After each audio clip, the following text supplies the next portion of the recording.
بسم الله الرحمن الرحيم إن الحمد لله نحمده ونستعينه ونستغفره من يهده الله فلا مضل له ومن يضلل فلا هادي له وأشهد أن لا إله إلا الله وحده لا شريك له وأشهد أن سيدنا ونبينا وحبيبنا وشفيعنا وقرة أعيننا محمد عبده ورسوله صلی اللہ تبارک و تعالی علیہ وعلی آلہ واصحابہ وازواجہ وذریتہ وبارک وسلم تسلیما کثیرا اما بعد فاعوذ باللہ من الشیطان الرجیم بسم اللہ الرحمن الرحیم وَإِن تَعُدُّوا نِعْمَةَ اللَّهِ لَا تُحْصُوهَا إِنَّ الْإِنسَانَ لَظَلُومٌ كَفَّارٌ سبحان ربک رب العزت عما یصفون وسلام علی المرسلین والحمد للہ رب العالمین اللہم صل علی سیدنا محمد وعلی آل سیدنا محمد وبارک وسلم۔ میرے محترم دوستو اور بزرگوں، اللہ تعالیٰ یہ چاہتے ہیں کہ جب اللہ تعالیٰ کی طرف سے اس کے بندوں پہ کوئی بھی مہربانی، کوئی بھی احسان اور نعمت ہو تو بندے اس کی ضرور قدر کریں۔ قدردانی کرنے سے اللہ تعالیٰ بہت خوش ہوتے ہیں اور ناقدری کرنے سے اللہ تعالیٰ ناراض ہوتے ہیں۔ ہم دیکھتے ہیں کہ جب ہم کسی کو بھی کوئی ہدیہ پیش کریں، اس کی خدمت کے لیے کوئی چیز اس کو ہدیہ کریں اور پھر وہ اس کو بہت زیادہ قدردانی کے ساتھ لے اور اس کا صحیح استعمال کرے تو آئندہ بھی دینے کو دل کرتا ہے، اور اگر ہم دیں اور وہ ادھر ادھر کر دے تو آئندہ دینے کو دل نہیں کرتا کہ یار اس کو تو ہماری چیز کی قدر ہی نہیں ہے۔ تو اللہ تعالیٰ کا نظام بھی ایسے ہی ہے۔ اللہ تعالیٰ فرماتے ہیں وَإِذْ تَأَذَّنَ رَبُّكُمْ لَئِن شَكَرْتُمْ لَأَزِيدَنَّكُمْ، تمہارے رب کا یہ فیصلہ ہے کہ جو شکر کرے گا اس کی نعمت کو بضرور بڑھایا جائے گا۔ 3 دفعہ اللہ تعالیٰ نے تاکید فرمائی ہے کہ جب تم نعمت کی قدر کرو گے تو اس نعمت کو میں بڑھاؤں گا۔ تو یہ نعمت میں اضافے کا نسخہ اکسیر ہے کہ اس کی قدر کی جائے اور اس کا شکریہ ادا کیا جائے اور اس کا صحیح استعمال کیا جائے۔ نعمتیں بہت ہیں، اللہ تعالیٰ کی نعمتیں لا تعد ولا تحصیٰ ہیں، اتنی ہیں کہ کوئی انسان اپنی ساری زندگی صرف اس کی گنتی میں خرچ کر دے تو زندگی ختم ہو جائے گی، نعمتوں کی تعداد کو نہیں گن پائے گا، اتنی نعمتیں ہیں اللہ تعالیٰ کی۔ ان نعمتوں میں ایک عظیم الشان نعمت جس کو اللہ تعالیٰ نے اپنی ذات کی طرف اضافت کے ساتھ ذکر کیا ہے، نعمت اللہ، اللہ کی نعمت۔ کوئی چیز اگر کسی چیز کی نسبت کسی بڑے کی طرف ہو جائے نا تو اس کی قدر و قیمت بہت بڑھ جاتی ہے۔ نعمت تو ہر اللہ کی طرف سے ہے، کوئی نعمت بھی اللہ پاک کے علاوہ کسی اور کی طرف سے نہیں ہے۔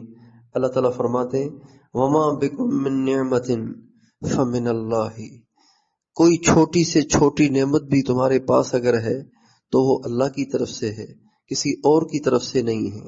لیکن ایک نعمت ایسی ہے کہ جس نعمت کی اضافت اللہ نے اپنے اسم ذاتی کی طرف کر کے اس کی شان کو دوبالا کر دیا ہے اور اس کی عظمت کو نکھار دیا ہے اور اس کی شان کو بڑھا دیا ہے، اس کی شان کو واضح فرما دیا ہے۔ نعمت اللہ، اللہ کی نعمت وہ کون سی ہے؟ بعض مفسرین کا ارشاد ہے، بعض مفسرین فرماتے ہیں اس سے مراد حضور نبی اکرم صلی اللہ علیہ وسلم کی ذات گرامی ہے۔ وَإِن تَعُدُّوا نِعْمَةَ اللَّهِ لَا تُحْصُوهَا، میری اس نعمت یعنی حضور نبی کریم صلی اللہ علیہ وسلم کی ذات گرامی کے منافع اور فوائد اور فضائل کی اگر تم گنتی کرنے بیٹھ جاؤ تو تمہاری زندگیاں کھپ جائیں گی، لیکن تم میری اس نعمت کا شکریہ ادا نہیں کر سکو گے، اور تم میری اس نعمت کی وجہ سے اس نعمت کے طفیل ملنے والے فوائد کی گنتی بھی نہیں کر سکتے۔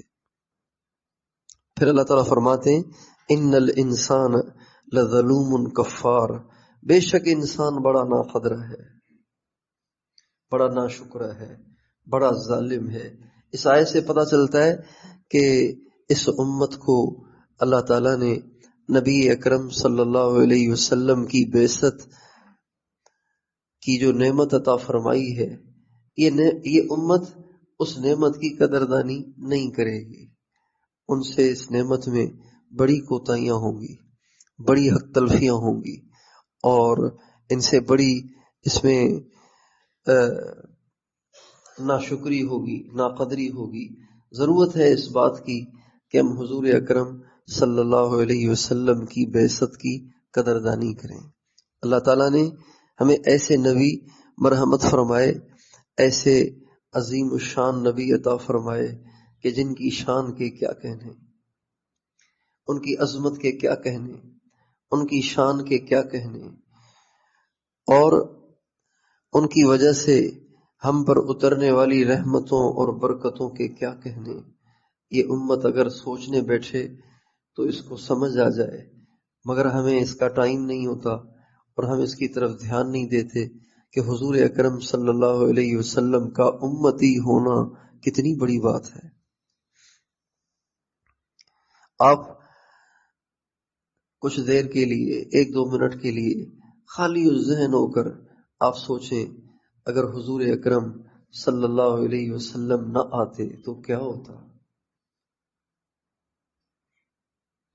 اگر ہمارے نبی دنیا میں تشریف نہ لاتے، آج سے 1400 برس پہلے اگر ہمارے نبی تشریف نہ لاتے تو آج دنیا کا کیا حال ہوتا؟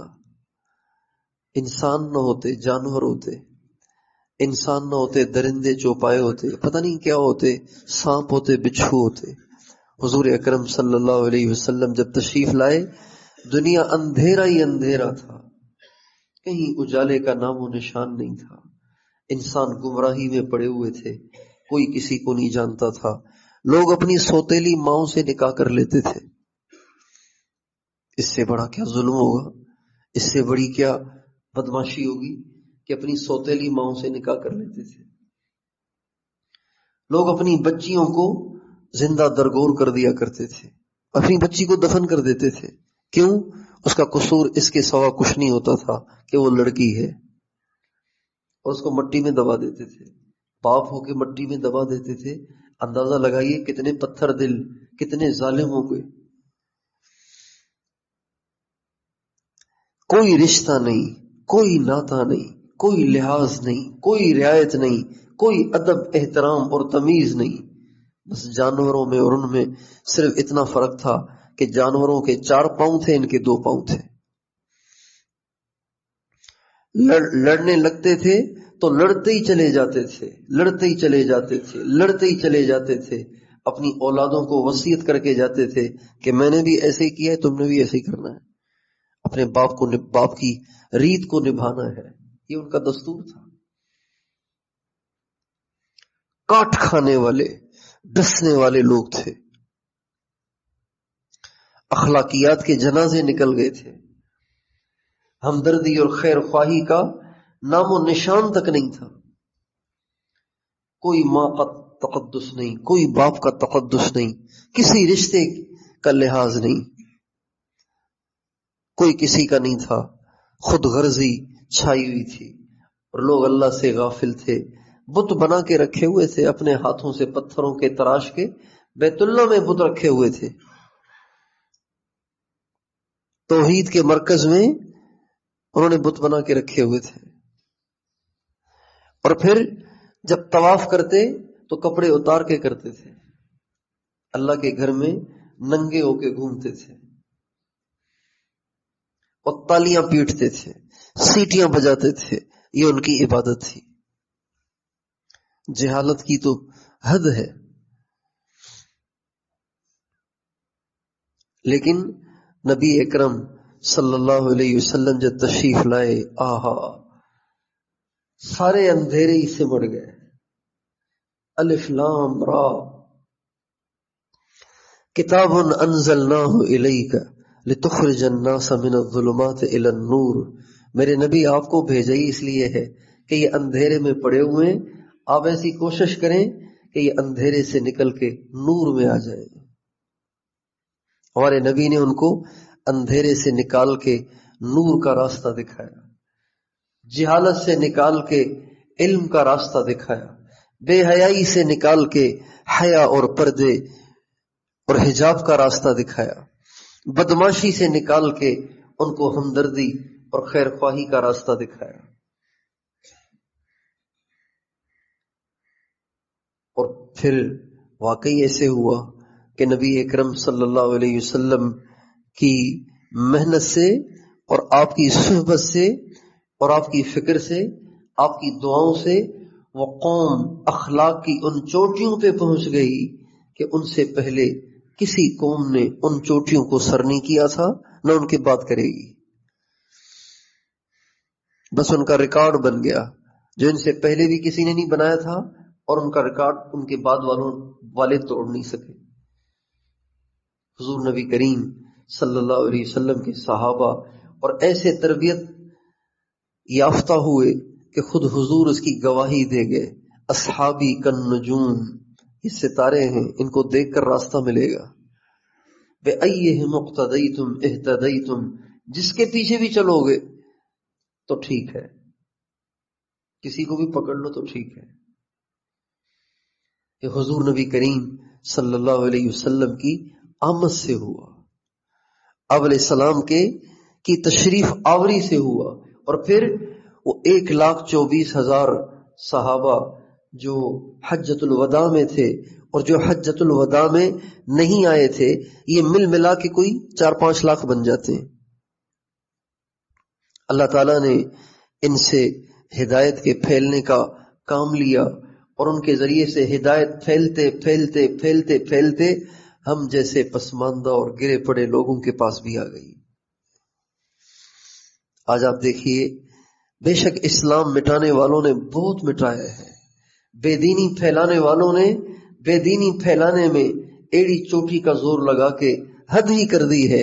لیکن خدا کا شکر ہے کہ اب بھی اسلام چمکتا ہوا اور جھلکتا ہوا ہر جگہ نظر آتا ہے. اب بھی اسلامی شعائر زندہ ہیں، اب بھی اسلامی اقدار زندہ ہیں، اب بھی اسلام کی رمق باقی ہے، اب بھی اسلام نظر آتا ہے. اور کتنے لوگ ہیں کہ جو سرکاری ملازم ہیں اور اللہ کا شکر ہے آج اگر وہ کھانا چاہتے تو بہت کھا سکتے تھے، لیکن آج تک انہوں نے ایک پیسہ اپنے بچوں کو حرام کا نہیں کھلایا. ایسے بہت سے ملازم ہیں. کتنے ایسے دکاندار ہیں جنہوں نے ساری زندگی کبھی اپنے کاروبار میں جھوٹ نہیں بولا، دھوکہ نہیں دیا. کتنے مسلمان ایسے ہیں کہ زندگی بھر اب تک ان کی کوئی نماز قضا نہیں ہوئی. کتنے خوش نصیب ہیں وہ. ہم تو اکثر بیٹھے ہوئے ہیں تبلیغ والے، تو ہم تو ادھر ادھر کے سارے کام کر کے پھر لگتے ہیں تبلیغ میں، لگاتے ہیں 4 مہینے، پھر جا کے چہرے پہ داڑھی بھی آتی ہے اور پھر زندگی میں تبدیلی بھی آتی ہے. لیکن بہت سے خوش قسمت ایسے بھی ہیں کہ جو بلوغت سے پہلے ہی اللہ نے ان کو سمجھ دے دی اور اب تک ایک بھی ان کی نماز قضا نہیں ہے. ان کی داڑھی پہ کبھی استرا نہیں پھرا، ان کی داڑھی نے کبھی کینچی کو دیکھا ہی نہیں. ایک جگہ میں نے تفسیر میں پڑھا کہ جس شخص کے چہرے پر کبھی استرا نہ پھرا ہو، اس کی داڑھی جینین ہو، اصل ہو، وہ جو اللہ نے دی تھی نا شروع سے ہی وہی چل رہی ہے. اگر اس کی داڑھی کے بالوں کو دھو کر اس عورت کو وہ پانی پلایا جائے جس کو درد ذہ ہو رہا ہو اور بچہ اس کے بچے کی ولادت نہ ہو رہی ہو، اللہ تعالیٰ اس کی ولادت میں آسانی کر دیتے ہیں۔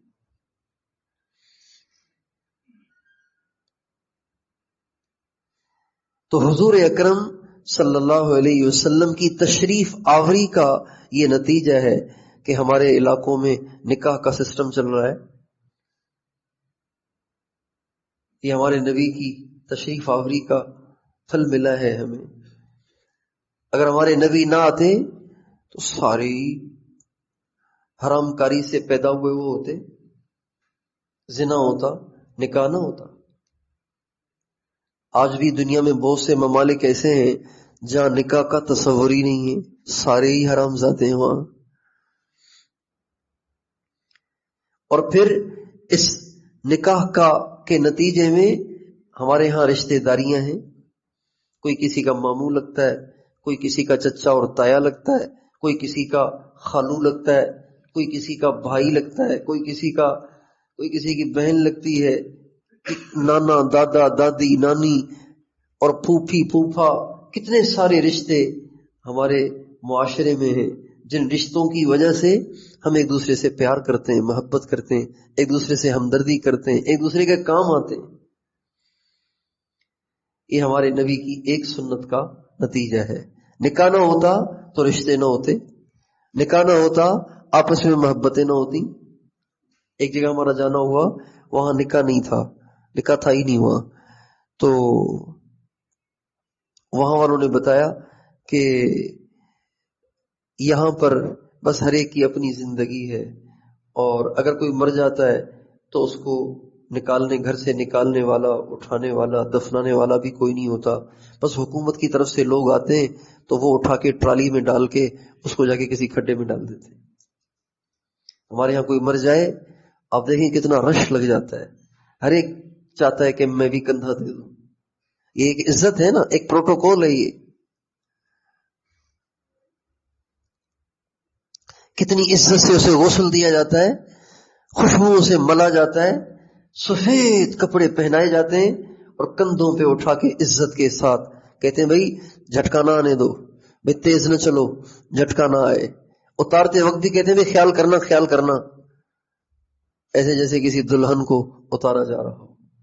عزت سے اسے قبر میں اتارتے ہیں، اور پھر کہتے ہیں قبر کو پھلانگنا نہیں، اس کے اوپر پاؤں نہ رکھنا۔ یہ سب ہمارے نبی کی بعثت کا نتیجہ ہے۔ اگر ہمارے نبی نہ آتے تو یہ کچھ بھی نہ ہوتا۔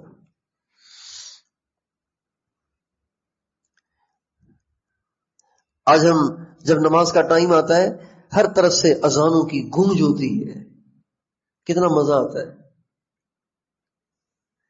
اسی جگہ کی بات ہے کہ نماز کا ٹائم ہوتا نا، ہمیں پتہ ہی نہیں چلتا تھا کہ نماز کا ٹائم ہوا ہے۔ بعض دفعہ مذاکروں میں، باتوں میں آدمی لگ جاتا ہے تو پتہ ہی نہیں چلتا۔ اب یہاں تو کوئی چاہے نہ چاہے اذانوں کی گونج اسے بتا دیتی ہے کہ نماز کا ٹائم داخل ہو گیا، اتنی اذانیں شروع ہو جاتی ہیں۔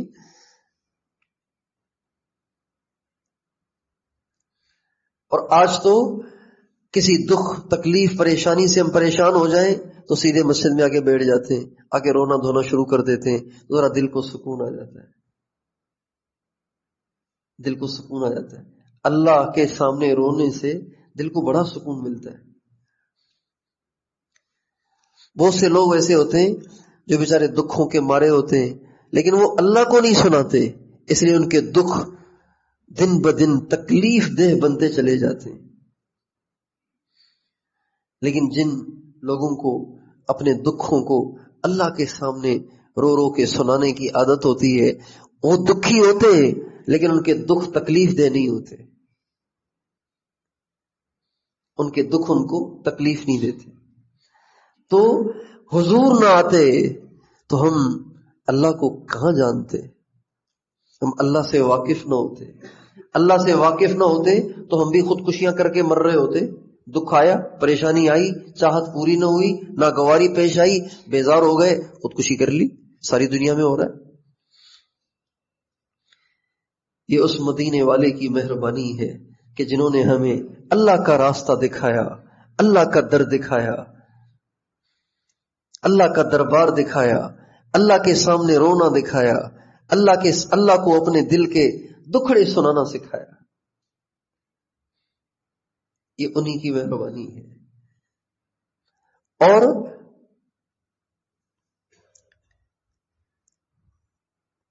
جب کبھی لوگ ظلم و ستم میں آگے بڑھ جاتے ہیں تو اللہ تعالیٰ کی طرف سے ان کی پکڑ شروع ہو جاتی ہے. پچھلی قوموں پہ ایسے ایسے عذاب آئے کہ ان کا نام و نشان ہی مٹ گیا. قوم عاد کی نسل سے اب کوئی باقی نہیں رہا، قوم سمود کی نسل سے کوئی باقی نہیں رہا، فرعون کی نسل سے کوئی باقی نہیں رہا، قارون کی نسل سے کوئی باقی نہیں رہا، قوم لوط کی نسل سے کوئی باقی نہیں رہا علیہ الصلوۃ والسلام. شعیب علیہ السلام کی بستی اور ان کی قوم میں سے، ان کی نسل میں سے کوئی باقی نہیں رہا. ملیا میٹ ہو گئے، نسلیں ان کی تباہ ہو گئی، ان کی جڑیں کٹ گئیں نافرمانیوں کی وجہ سے. یہ ہمارے آقا کی برکت ہے کہ ہم سب کچھ بھی کر رہے ہیں لیکن ہماری جڑیں نہیں کٹ رہی. سبھی کچھ کر رہے ہیں. جن جرائم میں سے ایک ایک الگ الگ پچھلی اقوام نے کیا وہ سارے ہی ہم نے اکٹھے کر لیے، لیکن حضور اکرم صلی اللہ علیہ وسلم کی یہ برکت ہے کہ آپ علیہ السلام کے طفیل اللہ نے ہمیں اپنی ان سزاؤں سے بچائے رکھا جن سزاؤں سے انسان کی جڑیں کٹ جاتی ہیں. یہ سب حضور کی برکت ہے.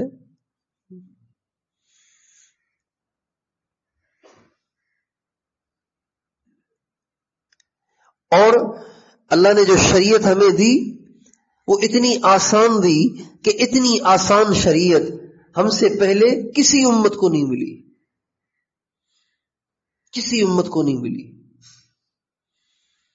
پچھلی اقوام میں، پچھلی امتوں میں شریعت میں بہت سختیاں تھیں، بس یہ کرنا ہے، کوئی اس کا الٹرنیٹ نہیں، کوئی اس کا بدل نہیں، یہی کرنا ہے. اللہ نے اس امت کے اندر آسانیاں کر دی. کپڑا ناپاک ہو جاتا ہے اس کا بھی حل موجود ہے، جسم ناپاک ہو جاتا ہے اس کا بھی حل موجود ہے، روزہ ٹوٹ جائے اس کا بھی حل موجود ہے، پانی نہ ملے تو اس کا بھی حل موجود ہے. سفر میں کوئی حرج نہیں، آدھی نماز پڑھ لو. سفر میں بغیر مسجد کی نماز پڑھ سکتے ہیں. آپ کا ارشاد ہے کہ جعلت لی الارض مسجدا وطہورا، اللہ نے ساری زمین کو میرے لیے مسجد بنا دیا ہے. ورنہ عبادت خانے ڈھونڈنے پڑتے تھے اور انہی میں عبادت کرنی ہوتی تھی. جیسے بیت اللہ کا طواف تو بیت اللہ میں ہی ہوگا نا، بیت اللہ کا طواف تو بیت اللہ میں ہی ہوگا. اگر ایک آدمی سفر حج کے لیے چلا ہے، راستے میں کوئی رکاوٹ پیش آ گئی، حج کے ایام وہیں سفر میں ہی گزرنے لگے، تو یہ تو نہیں کر سکتا نا کسی ستون کے گر چکر لگانا شروع کر دے، بھائی طواف کر رہا ہوں. طواف تو وہیں ہوگا. تو ایسے ہی پچھلی قوموں میں عبادت تو مسجد میں ہی ہوتی تھی، عبادت تو عبادت گاہوں میں ہی ہوتی تھی. اللہ نے اس امت کے لیے آسانیاں کر دی. جہاں نماز کا ٹائم ہو جائے پڑھ لیا کرو، سب ٹھیک ہے. اس امت کے لیے اللہ نے آسانیاں کی. اور پچھلی امتوں میں کوئی گناہ کرتا تو وہ رسوا ہو جاتا تھا، اس کے دروازے پہ لکھا جاتا تھا کہ اس نے یہ کیا. اور پھر اس گناہ کو معاف کروانے کے لیے بڑے بڑے پاپڑ بیلنے پڑتے تھے، بڑی بڑی سزائیں اور بڑے بڑے تاوان ان کے اوپر آ جاتے تھے. لیکن اللہ نے اس امت کے لیے اتنی آسانیاں کر دی کہ ساری زندگی بھی کوئی نافرمانیاں کرے، ایک دفعہ سچے دل سے اللہ سے معافی مانگے، اللہ پچھلا سارا ہی معاف کر دیتا ہے. یہ حضور کی برکت ہے. واہ واہ، ہمارے نبی کی کتنی برکت ہے. واللہ لولا انت مہتدینا ولا تصدقنا ولا صلینا. حضرات صحابہ خندق کھود رہے ہیں اور کہہ رہے ہیں، حضور سے کہہ رہے ہیں، واللہ لولا انت مہتدینا ولا تصدقنا ولا صلینا. حضور آپ نہ ہوتے تو ہم تو گمراہ ہوتے، آپ نہ ہوتے تو نمازیں کہاں ہوتی، آپ نہ ہوتے تو صدقہ خیرات کہاں ہوتا؟ یہ سب حضور کا صدقہ ہے، یہ سب حضور کی برکتیں ہیں۔ اور یہ تو ساری دنیا کے ساتھ متعلق ہیں باتیں، اور مرنے کے بعد جو حضور اکرم صلی اللہ علیہ وسلم کا امتی ہونے کی وجہ سے جو انعامات ملنے والے ہیں اس کا تو ہم تصور بھی نہیں کر سکتے۔ ہمارے نبی کا ارشاد ہے سارے نبیوں پہ جنت حرام ہے جب تک میں نہ جاؤں، ساری امتوں پر بھی جنت حرام ہے جب تک میری امت نہ جائے۔ یعنی ہم سے پہلے جتنی امتیں گزری ہیں نا، ان ساری امتوں کا حساب بھی ہو جائے گا، مگر کھڑے رہیں گے وہیں پہ، جنت میں نہیں جا سکیں گے، کیونکہ ان میں بڑے بڑے اولیاء بھی تھے، برس سا برس صدیاں انہوں نے عبادتیں کی، کبھی انہوں نے اللہ کی نافرمانی نہیں کی، ایسے عبادت گزار بھی تھے، لیکن وہ بھی کھڑے ہوئے کہ نہیں نہیں ابھی نہیں، افتتاح تو امت محمد سے ہوگا علیہ الصلوۃ والسلام سے۔ یہ کتنی بڑی شان ہے۔ اور الفاظ بھی ہمارے نبی نے کتنے شدید استعمال فرمائے، وَإِنَّهَا لَمُحَرَّمَةٌ عَلَى الْأُمَمِ حَتَّى تَدْخُلَهَا أُمَّتِي، وَإِنَّهَا اور بے شک جنت، لَمُحَرَّمَةٌ، لا کا لا بھی تاکید کے لیے، لام بھی تاکید کے لیے، اور بے شک جنت بے شک حرام کر دی گئی ہے ساری امتوں پر جب تک میری امت داخل نہ ہو جائے۔ یہ امت داخل ہوگی، اس امت کا آخری گنہگار انٹر ہوگا، اس کے بعد پھر دوسری امتوں کی باری آئے گی۔ کتنی بڑی شان ہے یہ۔ اور کل قیامت کے دن اللہ تعالیٰ فرماتے ہیں یوم ندعو کل اناس بامامہم، کل قیامت کے دن اعلان ہوگا۔ کیسے اعلان ہوگا؟ نبی کا نام لے کر ان کی امت کو پکارا جائے گا، نبی کا نام لے کے ان کی امت کو پکارا جائے گا۔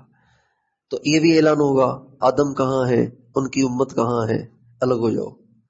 نوح کہاں ہے، ان کی امت کہاں ہے، ان کو الگ جمع کیا جائے گا۔ جیسے ہمارے یہاں مرکز میں کہتے ہیں نا فلاں علاقے والے، بھائی ملیر والے ادھر آ جاؤ، بھائی نازم آباد والے ادھر آ جاؤ، بھائی لانڈھی والے ادھر جمع ہو جاؤ۔ تو قیامت کے دن بھی ایسے ہی ہوگا، نبی کا نام لیا جائے گا اور ان کے ساتھ ان کی امت کا نام لیا جائے گا، ان سب کو جمع کیا جائے گا۔ تو ہر ایک اپنے نبی کو تلاش کرے گا میدان محشر میں، ہر ایک ان کی طرف بھاگے گا اور جا کے ان کے پاس کھڑا ہو جائے گا، ان کے سائے تلے کھڑا ہو جائے گا، ان کے جھنڈے تلے کھڑا ہو جائے گا۔ اور جب میرا اور آپ کا اعلان ہوگا تو پتہ ہے کس کا نام لیا جائے گا؟ این الامت الامیت ونبیھا، کہاں ہے امت امی اور ان کا نبی، یعنی محمد علیہ الصلوۃ والسلام اور ان کی امت کہاں ہے؟ تو جب ساری دنیا کے سارے مومن اور مسلم اپنے اپنے انبیاء کو ڈھونڈیں گے اور ان کے پہلو میں ان کے سائے تلے جا کے کھڑے ہوں گے، کتنے خوش نصیب ہوں گے ہم گناہگار گرے پڑے کہ ہم حضرت محمد صلی اللہ علیہ وسلم کے سائے تلے کھڑے ہوں گے اور ان کے پہلو میں کھڑے ہوں گے، اور ان کے پہلو میں کھڑا ہونے والا، ان کے جھنڈے تلے کھڑا ہونے والا اور ان کے سائے تلے کھڑا ہونے والا محروم نہیں ہوگا۔ ظاہری بات ہے محشر کے میدان میں جس نظر سے اللہ حضرت محمد صلی اللہ علیہ وسلم اور ان کے نام لیواؤں کو دیکھیں گے، دوسروں کو تو نہیں دیکھیں گے۔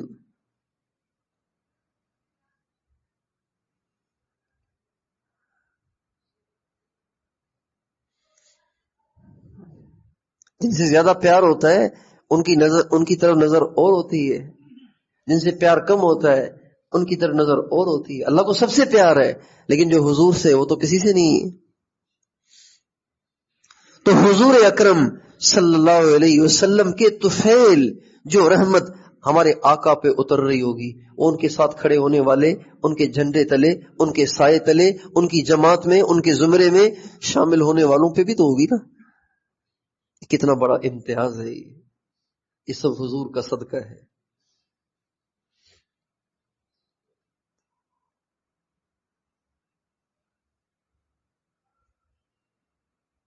یہ سب تمہارا کرم ہے آقا کہ بات اب تک بنی ہوئی ہے.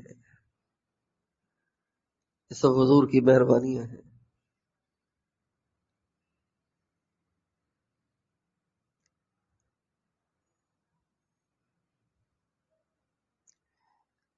جب حساب ہوگا تو اب حساب ہو گیا، میدان محشر وائنڈ اپ ہو رہا ہے. اب کیا ہے، جنت میں جاؤ. اب جنت بند ہے، جنت بند ہے. تو سارے لوگ پریشان ہوں گے، کیا کریں کیا کریں. جنت کس سے کھلوائیں گے بھائی؟ جنت کیسے کھلے گی؟ جو کہ دربان باہر نہیں کھڑا ہوگا، وہ تو اندر کھڑا ہوگا. جو جنت کا داروغہ ہے وہ جنت کے باہر نہیں کھڑا ہوگا، وہ تو اندر ہی رہتا ہے، اندر ہی کھڑا ہوگا. جنت کا گیٹ اندر کھلے گا، باہر نہیں کھلے گا. اب کھڑے ہوئے پریشان، کیا کریں کیا کریں، آپس میں مشورہ ہوگا. تو اللہ کی طرف سے ان کھڑے ہوئوں کو الہام ہوگا کہ بھئی ہم سارے اولاد تو ہیں حضرت آدم کی، تو چلو ابا جی کو کہیں. اب ہم کس کو کہیں؟ نہ کوئی یہاں بیل ہے جس کو بجائیں، نہ کوئی کنڈی ہے جس کو کھٹکھٹائیں. کیا کریں بھائی، کیسے کھلے گا؟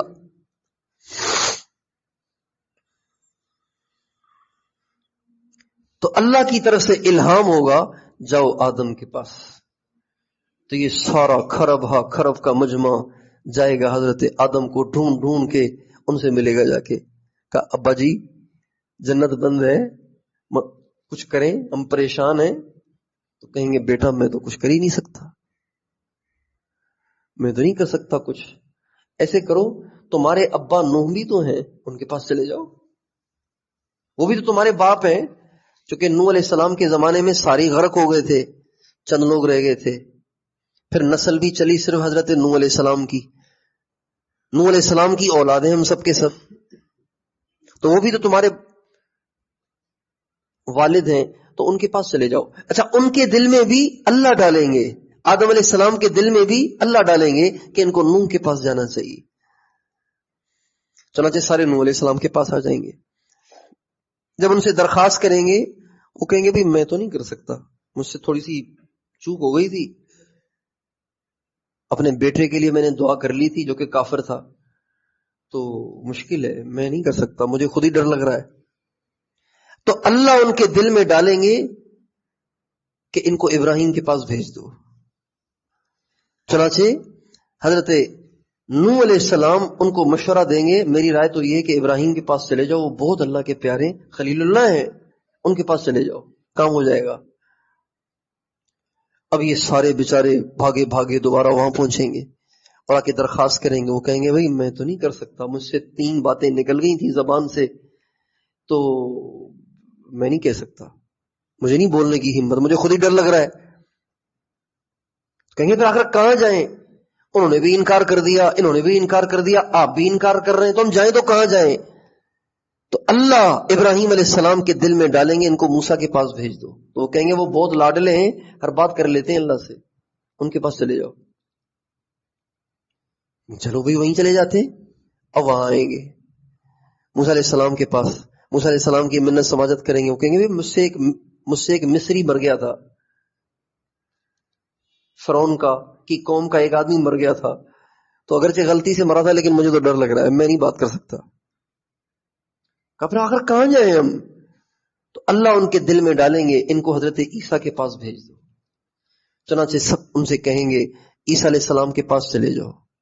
اب وہ آئیں گے عیسیٰ علیہ السلام کے پاس، کہیں گے آپ مہربانی کریں، کچھ کریں، ہم بہت پریشان ہیں، حساب ہو گیا ہے، اب جنت کھل نہیں رہی، آپ کھلوائیں، مہربانی کریں.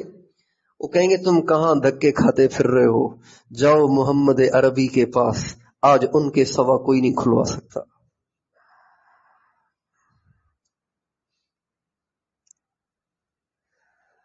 اللہ.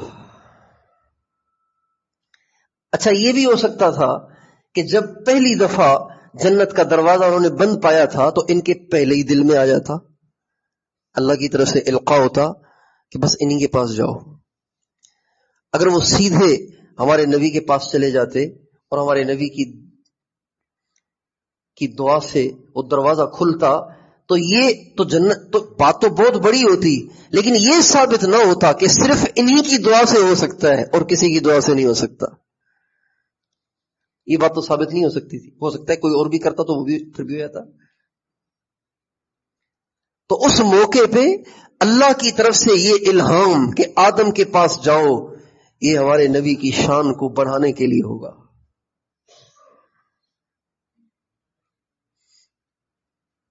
پھر آدم علیہ السلام کے دل میں آنا کہ نوح کے پاس جاؤ علیہ السلام کے پاس، ہمارے نبی کی شان کو بڑھانے کے لیے ہوگا. پھر ان کے دل میں آنا کہ حضرت ابراہیم کے پاس جاؤ، ہمارے نبی کی عظمت کو بڑھانے کے لیے آئے گا. پھر ان کے دل میں آنا کہ حضرت موسیٰ کے پاس جاؤ، ہمارے نبی کی شان کو بڑھانے کے لیے آئے گا. پھر ان کے دل میں آنا کہ حضرت عیسیٰ کے پاس جاؤ تو ہمارے نبی کی شان کو بڑھانے کے لیے آئے گا. اب چونکہ ان کے بعد کوئی ہے ہی نہیں تو بس پھر حضوری کا نام آئے گا.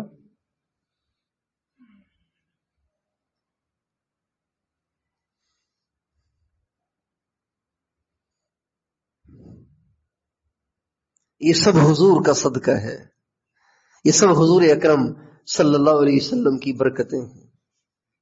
اور بھی کیا کیا سیرت کی کتابیں بھری پڑی ہیں، قرآن سارا بھرا پڑا ہے. اس لیے میرے دوستو، حضور اکرم صلی اللہ علیہ وسلم کی ذات گرامی ایک نعمت عظیمہ ہے، اس کی قدردانی کرنے کی ضرورت ہے.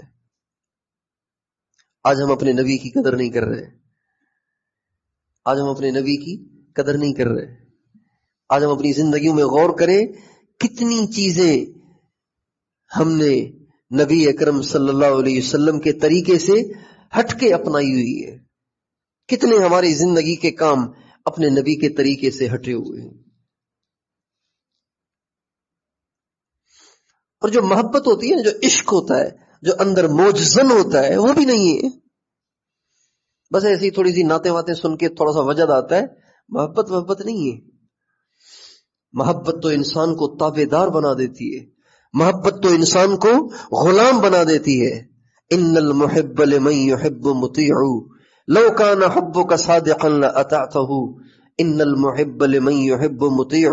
محبت سچی ہو جائے تو انسان اپنے معشوق کے اشارے پہ جان دے دیتا ہے. ادھر تو صریح احکام موجود ہیں لیکن ہم سے ان پہ عمل نہیں ہو رہا. صریح احکام موجود ہیں، صریح نہیں موجود ہے لیکن ہم سے ان سے باز نہیں آیا جا رہا. محبت کی کمی ہے، حضور سے محبت کی کمی ہے. کاش ہمیں حضور سے محبت ہو جائے.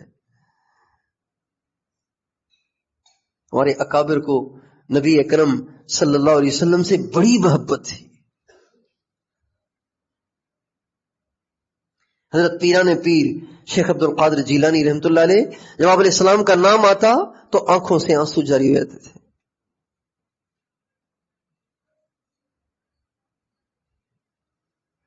ہمارے ایک بزرگ تھے حضرت مولانا حماد اللہ صاحب حالیجوی رحمۃ اللہ علیہ، حدیث پڑھاتے تھے، حدیث کا درس دیتے تھے. جب کہتے تھے نا قال رسول اللہ صلی اللہ علیہ وسلم، تو یہ لفظ کہتے ہی آواز گلے میں گھٹ جاتی تھی، بول نہیں پاتے تھے آگے. حضرت تھانوی رحمۃ اللہ علیہ فرماتے ہیں میں حضرت مولانا فضل رحمان گنج مراد آبادی کی زیارت کے لیے گیا. نیا فارغ ہوا تھا تو میں ان کی زیارت کے لیے گیا.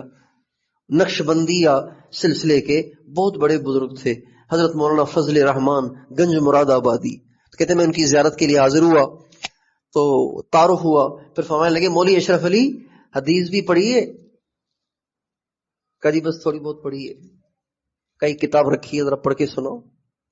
کہتے ہیں جو ہی میں نے کتاب کھولی اور سند پڑھی اور اس کے بعد نبی اکرم صلی اللہ علیہ وسلم کا نام آیا تو مجھے ایسے محسوس ہوا کہ آپ خود تشریف فرما ہیں. حضور اکرم صلی اللہ علیہ وسلم خود تشریف فرما ہیں، ایسے مجھے محسوس ہوا. اور اتنی مجھ پہ ہیبت طاری ہوئی کہ نبی اکرم صلی اللہ علیہ وسلم کا نام مجھ سے پڑھا ہی نہیں گیا. مجھ سے بابا فرماتے بھائی مولوی اشرف علی پڑھو نا، بھائی پڑھو نا، بھائی پڑھو نا. میں نے کہا حضرت مجھ سے پڑھا ہی نہیں جا رہا. مجھے تو ایسے لگ رہا ہے جیسے حضور تشریف لائے ہیں، جیسے حضور تشریف فرمائے ہیں. تو جن کے پاس بیٹھ کر حضور اکرم صلی اللہ علیہ وسلم کی حضوری کی یہ کیفیت حاصل ہو گئی تو ان کے اپنے اندر کیا ہوگی بتائیے؟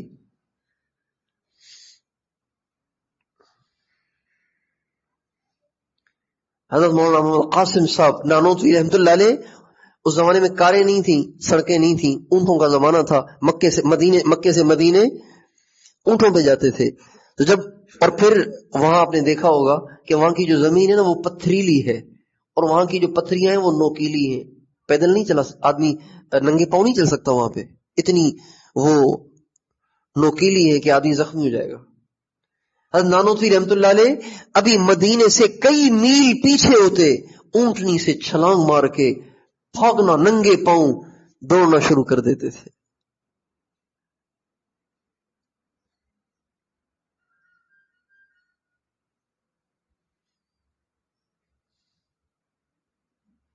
دیوانہ وار جاتے تھے مدینے.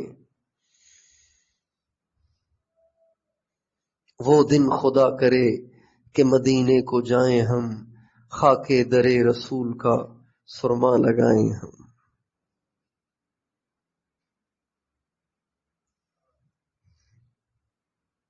لاہوری رحمت اللہ علیہ کو کسی نے لا کے مٹی دکھائی کہ جی حضرت یہ مٹی ہے مدینہ منورہ کی، تو ان سے لے لی، اور پھر روزانہ اس میں سلائی لگا کے آنکھوں میں سرما لگاتے تھے.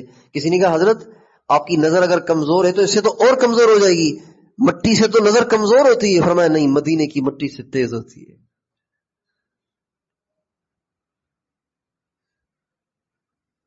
حضرت گنگوہی رحمت اللہ علیہ کے پاس ایک آدمی مٹی لے کے آیا کہ جی مدینے کی مٹی، حضرت نے فوراً لے کے پھانک لی اور اوپر پانی پی لیا. حالانکہ مٹی کھانا ٹھیک نہیں ہے، لیکن مدینے کی ہے، کھا گئے.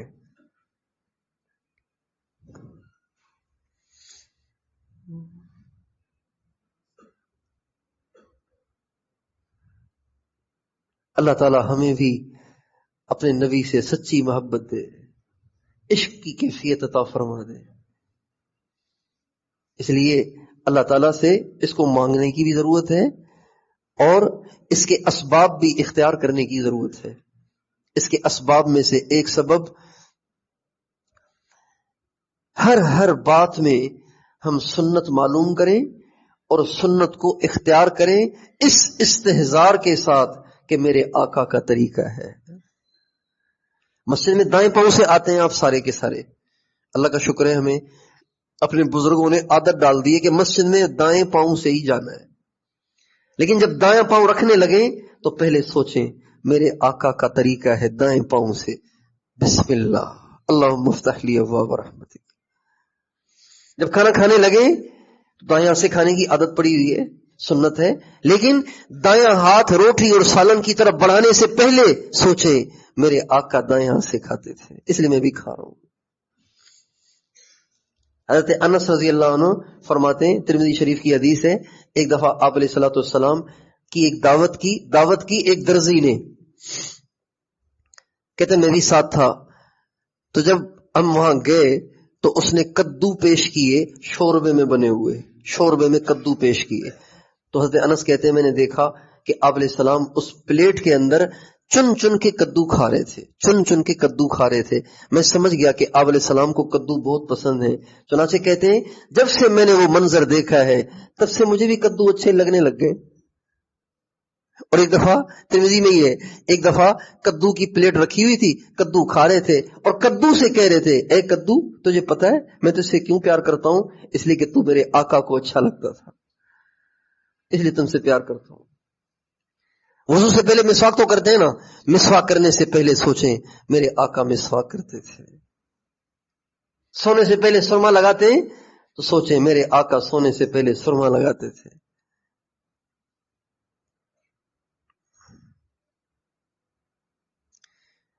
حضرت شیخ الہند رحمت اللہ علیہ عشاء کی نماز کے بعد وتر کے بعد 2 رکعت پڑھتے ہیں نا، 2 رکعت نفل پڑھتے ہیں، بیٹھ کے پڑھتے ہیں.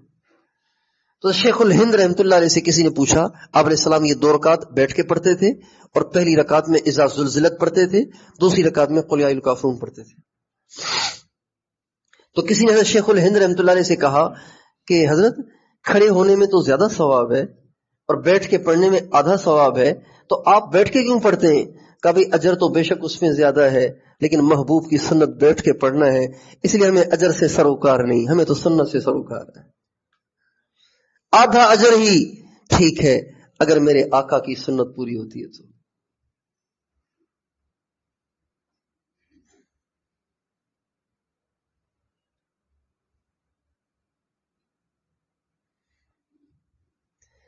تو محبت پیدا کرنے کا ایک ذریعہ یہ ہے کہ ہمارے نبی کی ہر سنت کو معلوم کریں اور پھر اس سنت کو اس استحضار کے ساتھ عمل میں لائیں کہ میرے آقا کا طریقہ ہے۔ پگڑی پہنے، پگڑی پہنے، پگڑی پہنا کریں یار۔ تبلیغ والے کیوں نہیں پگڑی پہنتے؟ ان نوجوان کیوں نہیں پگڑی پہنتے؟ کیوں شرماتے ہیں؟ نبی کی سنت کو آر کیوں محسوس کرتے ہیں؟ یہ ہمارے آقا کا طریقہ ہے، پگڑی پہنو یار۔ اور رومال شمال نہیں، باقاعدہ پگڑی پہنے۔ بھائی یامین صاحب کسی مجبوری کی وجہ سے رومال باندھتے تھے اور تبلیغ والے سبھی نے رومال باندھنے شروع کر دیے۔ پوری پگڑی پہنے۔ ہمارے نبی کی عام پگڑی کا ناپ 3.5 میٹر تھا، اور جمعے کے دن جو آپ پگڑی پہنتے تھے وہ 5 میٹر کی ہوتی تھی۔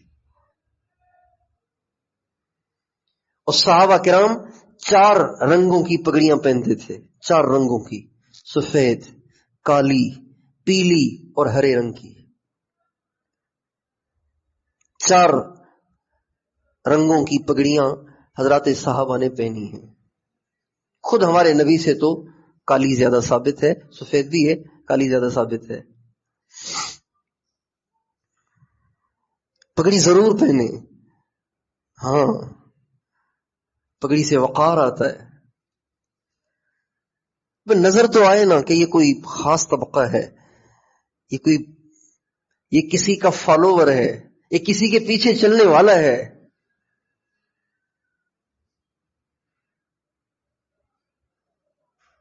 ہم دیکھتے ہیں جو کسی پیر سے بیعت ہو جاتا ہے وہ انہی کا اسٹائل اختیار کرنا شروع کر دیتا ہے، انہی والی ٹوپی، انہی والے کپڑے، انہی والا اسٹائل، انہی والی ترتیب، ساری کی ساری۔ آپ دعوت اسلامی والوں کو دیکھیں، ان کے شیخ نے مسواک کے لیے جیب بنائی، سبھی نے جیب بنا لی۔ ان کے شیخ نے ہری پہنی، سب نے ہری۔ انہوں نے سفید پہننا شروع کر دیے، سبھی نے سفید پہننا شروع کر دیے۔ اتنا فالو کرتے ہیں وہ اپنے شیخ کو، اچھی بات ہے۔ ہم کہتے ہیں ہم حضور کے کام والے ہیں، حضور کی محنت والے ہیں، حضور کے کام والے ہیں، تو ہمیں کیا ہو گیا ہے؟ ہم اپنے نبی کو ہر چیز میں کیوں نہیں فالو کرتے؟ پھر ہمیں بھی کرنا چاہیے۔ تو کیا خیال ہے کون کون پگڑیاں پہنیں گے پابندی سے؟ کیا بوجھ محسوس ہوتا ہے؟ کیا پگڑی سے بوجھ تو محسوس نہیں ہوتا؟ ہلکا کپڑا پہن لیں، وہ ہلکا سا کپڑا۔ کرانتی کی پگڑی تو بہت ہلکی ہوتی ہے، جو انڈیا کی آتی ہے، جو پہنتے ہیں ہمارے حضرات، کرانتی کی پگڑی۔ اور یہ جو میں پہنتا ہوں، یہ اس کو کہتے ہیں ٹیرا ویرا، بہت ہلکا کپڑا ہے۔ پگڑی ضرور پہنے۔ ایک مثال کی ایک ایسی ضمن بیچ میں بات آ گئی، ہر چیز کو اپنانے میں یہ تصور کریں میرے آقا کا طریقہ ہے، اس لیے اپنا رہا ہوں۔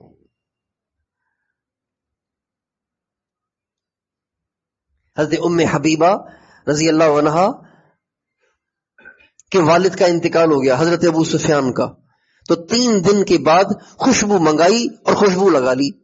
پھر فرمانے لگی مجھے ضرورت نہیں تھی خوشبو لگانے کی، لیکن آقا کا فرمان ہے کہ 3 دن سے زیادہ سوگ نہ مناؤ، تو بس اپنے آقا کے فرمان کو پورا کرنے کے لیے خوشبو لگائیے۔ تو محبت کو بڑھانے کا ایک ذریعہ یہ ہے۔ دوسرا ذریعہ درود پاک کی کثرت ہے۔ خوب درود پڑھیں، خوب درود پڑھیں، اور 1000 دفعہ روزانہ درود پاک پڑھنا ہمارے معمولات میں ہونا چاہیے۔ 1000 دفعہ درود پاک پڑھنا ہمارے معمولات میں ہونا چاہیے۔ 1000 دفعہ میں کوئی 2 گھنٹے نہیں لگتے، 20-25 منٹ میں 1000 دفعہ ہو جاتا ہے۔ میں پڑھتا ہوں صلی اللہ علیہ حبیبہ محمد و آلہ وسلم، 18 منٹ میں 1000 ہو جاتا ہے۔ 20 منٹ میں 25 منٹ میں آرام سے ہو سکتا ہے. درود پاک کی کثرت کریں لیکن بس محبت کے ساتھ. ہمارے حضرت فرماتے تھے کہ درود پاک کو اگر اس تصور سے پڑھیں کہ نبی اکرم صلی اللہ علیہ وسلم کے روض اقدس کے پاس بیٹھا ہوا ہوں, سنہری جالیاں سامنے ہیں, زبان سے درود پڑھ رہا ہوں, تو آپ کو درود پڑھنے میں زیادہ مزہ آئے گا. اور یہ تصور کریں میری زبان سے نکل رہا ہے, حضور کے پاس پہنچ رہا ہے, میرے نام سے, میرے باپ کے نام سے پہنچ رہا ہے, فلاں ابن فلاں کا درود. یہ پیش الفاظ بھی پہنچتے ہیں, کیفیات بھی پہنچتی ہیں. ہاں, درود پاک پڑھنے والے کا درود بھی پہنچتا ہے, اس کے الفاظ بھی آپ علیہ السلام کو سنائے جاتے ہیں. ان الفاظ کو پڑھتے ہوئے جو کیفیات تھی نا وہ بھی پہنچتی ہیں. الفاظ کی کیفیت پیکنگ کی طرح سے ہوتی ہے.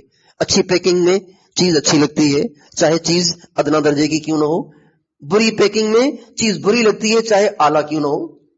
کیفیت بھی پہنچتی ہے. اس تصور سے درود پاک پڑھنا, اس سے آپ علیہ السلام کی محبت میں اضافہ ہوگا. اور اللہ پاک سے رو رو کے مانگنا, اے اللہ حضور کی محبت دے دے علیہ الصلوۃ والسلام کی. کتنی باتیں ہو گئی؟ 3. چوتھی بات, جب کبھی بھی آپ علیہ السلام کا نام آئے نا, جب بھی نام آئے تو محبت کے ساتھ درود شریف ضرور پڑھا کریں, اس سے محبت میں اضافہ ہوگا. عربوں میں اس کی عادت ہے, جب بھی آپ علیہ السلام کا نام آئے کہیں گے اللہم صلی علی سیدنا محمد. جب بھی آپ علیہ السلام کا نام آئے آپ علیہ السلام پہ ضرور درود پاک پڑھا کریں. اس پہ بڑی وعیدیں بھی ہیں, جو آپ علیہ السلام کا نام سنے اور درود نہ پڑھے اس کے لیے بہت وعیدیں ہیں. یہ 4 کام ہو گئے. 5ویں بات کہ جن کے دل میں نبی پاک علیہ السلام سے اور اللہ سے محبت ہے, ان کی صحبت, ان سے ربط, ان سے جڑنا شروع کر دیں. تو ان سے جو ان کے دل میں عشق اور محبت ہے اس کا اثر ہم پہ بھی ہو جائے گا, اور ہمیں بھی اللہ تعالیٰ اپنا عشق اور اپنی محبت اور اپنے محبوب کا عشق اور محبت عطا کر دیں گے. یہ 5 ذرائع ہیں نبی اکرم صلی اللہ علیہ وسلم سے محبت پیدا کرنے کے. تو کیا خیال ہے آپ میں سے کون کون آپ علیہ السلام سے محبت کرے گا؟ انشاءاللہ تھوڑی کریں گے, زیادہ کریں گے؟ زیادہ کریں گے, بہت زیادہ کریں گے, بہت زیادہ کریں گے, حد سے زیادہ کریں گے.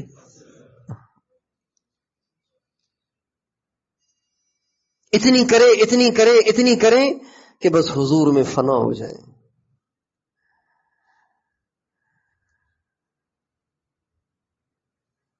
اور ہمارے نبی کے ہاں, ہمارے نبی کے دربار میں عاشق کی بڑی قدر ہے, عاشق کی بڑی قدر ہے. ایک دفعہ حضرت عمر نے حضرت ابوبکر صدیق سے ذرا تیز لہجے میں بات کی, دونوں طرف سے تیز لہجے میں بات ہو رہی تھی. تو آپ نے دونوں کو نہیں سمجھایا کہ ابوبکر خیال کرو یار, عمر خیال کرو یار, یوں نہیں فرمایا, بلکہ حضرت عمر سے فرمایا تم لوگوں کو کیا ہو گیا ہے, تم کیوں نہیں اس کو میری وجہ سے چھوڑ دیا کرتے. یہ وہ ہے کہ جس نے مجھے اس وقت سچا مانا جب تم سب نے مجھے جھٹلایا, اور اس وقت میرا ساتھ دیا جب کسی نے میرا ساتھ نہیں دیا. آخر تم کیوں نہیں اس کا پیچھا چھوڑ دیتے.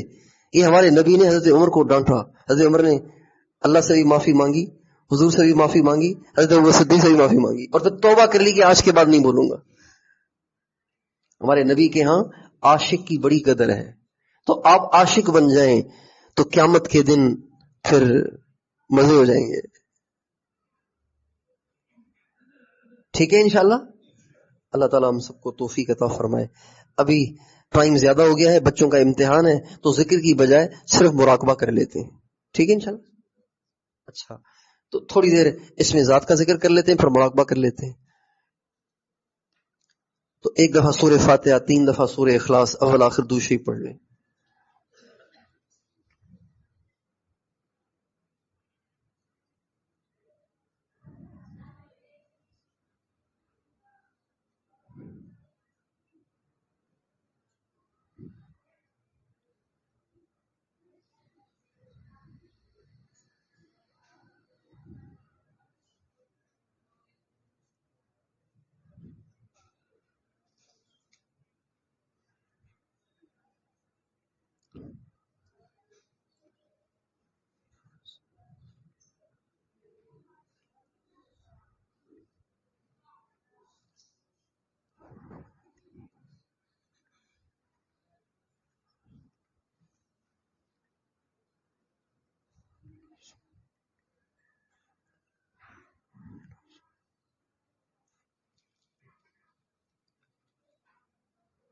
اے اللہ یہ جو کچھ ہم نے پڑھا اس کو اپنی بارگاہ میں قبول فرما، اس کو ہم ہدیہ کرتے ہیں اپنے پیارے آقا، اپنے محبوب حضرت محمد مصطفیٰ احمد مجتبیٰ امام المرسلین خاتم النبیین سرکار دو عالم صلی اللہ علیہ وسلم کی خدمت میں، آپ کے طفیل تمام انبیاء علیہ السلام اور تمام اہل بیت اعظام اور صحابہ کرام رضوان اللہ علیہ مجمعین کی خدمت میں، اور اپنے تمام مشائخ میں سے ہر ایک کی خدمت میں، اے اللہ اپنے ان تمام پیاروں کے طفیل ہم سب کو اپنی سچی محبت، اپنے محبوب کی سچی محبت عطا فرما۔ اب ہم ذکر کریں گے اللہ کے پیارے نام کا۔ اللہ کا نام لیتے ہوئے اللہ کی عظمت کا بھی استحضار ہو، اور اللہ کے انعامات اور احسانات کا بھی استحضار ہو کہ جس ذات کا میں نام لے رہا ہوں اس ذات کے مجھ پہ کتنے انعام ہیں، کتنی مہربانیاں ہیں، اور وہ کتنی عظیم الشان ہے، اور اپنے دل میں اللہ کی محبت کو اتارنے کی نیت سے اللہ کے نام کی دل پہ ضرب لگانی ہے۔ اللہ اللہ اللہ